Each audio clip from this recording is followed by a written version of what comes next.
ស្ដីបាននេះថតវីដេអូពីផ្ទះម្ដងនៅផ្ទះបាទបងប្អូនហើយនេះបាទផ្កាស្អាតបាទហើយយើងសម្លឹងទៅខាងនោះទៀតនោះព្រះអាទិត្យក៏ស្អាតដែរថ្ងៃនេះបាទបើកមកសង្ស័យតែថ្ងៃល្ងាចបន្តិចភ្លៀងហើយដែលមានពពកបាទសមមិនអត់ភ្លៀងសមមិនអត់ចឹងដូចខ្ញុំ focus ឲ្យបងប្អូនមើលអញ្ចឹងបាទអញ្ចឹងនៅខាងក្រោមលើផ្ទៃដីរបស់យើងគឺចាប់ផ្ដើមដោះនៅស្រូវបដាហើយបាទអញ្ចឹងធ្វើឲ្យតិចទៀតបានទេសភាពស្អាតដូចតែងវីដេអូខ្ញុំពីមុនបងប្អូនអាចទៅឆែកមើលបានបាទនៅខាងក្រោមហ្នឹងដូចជាមានវីដេអូដែលខ្ញុំថតពីទេសភាពស្អាតពេលខែវសាបាទខាងនោះខៀវបាទខៀវហើយបាទចាប់ដើមខៀវបដាចាំពេលដុះខៀវសងាត់ខ្ញុំថតចែកជូនបងប្អូនទស្សនាមើល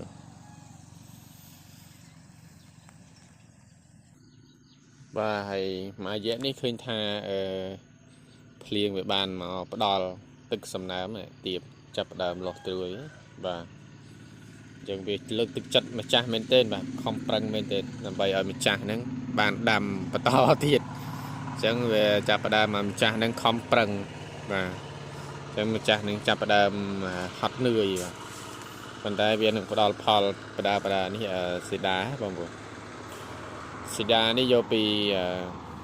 ដូចធ្លាប់និយាយក្នុងរងណាសេដាស្រុកបវលយកពីខាងហ្នឹងពូជពីខាងហ្នឹងនៅចកាឃើញក្របវាទុំផ្លែទៅយកក្របវាមកបដោះឲ្យបានដែរមកនេះក៏ដើមសេដាធំលឿនណាបងប្អូនប្រហែលបានធំលឿនហើយខាងនោះខ្ញុំកឹះខ្ចិតខ្ចាយជីកដលងលក់អីគេបាទជីកដលងលក់អីគេដូចបានប្រហែលនេះ1គីឡូប្រហែល1គីឡូ1000ហ្នឹងដលងគោបងប្អូនគេយកទៅធ្វើអីគេបាក់ប៊ិនហ្នឹងហើយទៅថតលេងចិត្តផ្ទះហ្នឹងហើយបងប្អូនមើលលេងនេះទៀបសពការនេះផ្លែក្តឹបអានោះក្តឹបហើយអានេះមិនក្តឹបនេះផ្កាបដាបាទជាសពផ្កាយកលើកទឹកចិត្តម្ចាស់មែនទេបាទទៅនោះសទៀបដូចគ្នាបដាទៅសទៀបឯងបាទហើយនេះគឺជាសម្បុកព្រៃមិនរបស់ខ្ញុំបាទមិនចូលចិត្តណាស់នេះ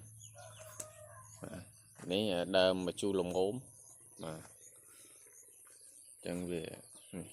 នេះក៏លេងមកមើលបងប្អូនបាទមានចាប់ផ្ដើមហើយបាទមានក្រហមចាំខ្ញុំមានវីដេអូខ្ញុំបង្ហាញពីមានក្រហមមួយទៀត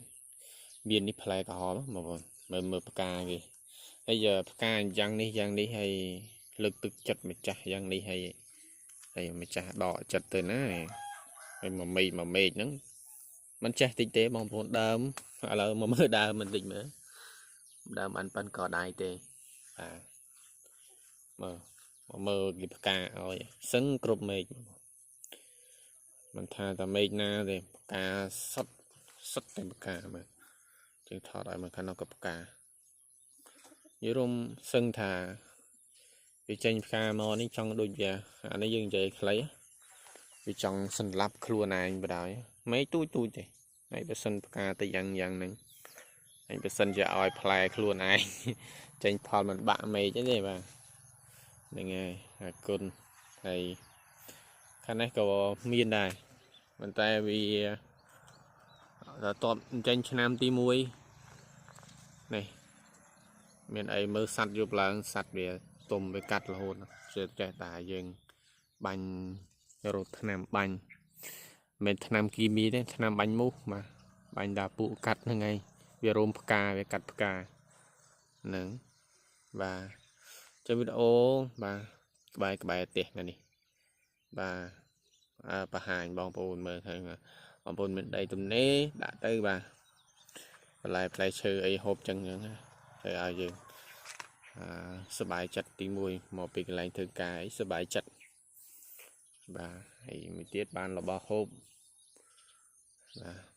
ចឹងយើងរកផ្លែឈើណាដែលវាប្លែកហ្នឹងដាក់ទៅចឹងអរគុណច្រើនបាទចាំជួបគ្នាវីដេអូថ្មីបងប្អូនអាចចង់នេះចាំខ្ញុំបង្ហាញវីដេអូបន្តទៀតបាទតែពិតវីដេអូបន្តទៀតតែពិតវីដេអូទាំងអស់នេះមាននៅក្នុងវីដេអូចាស់របស់ខ្ញុំបាទ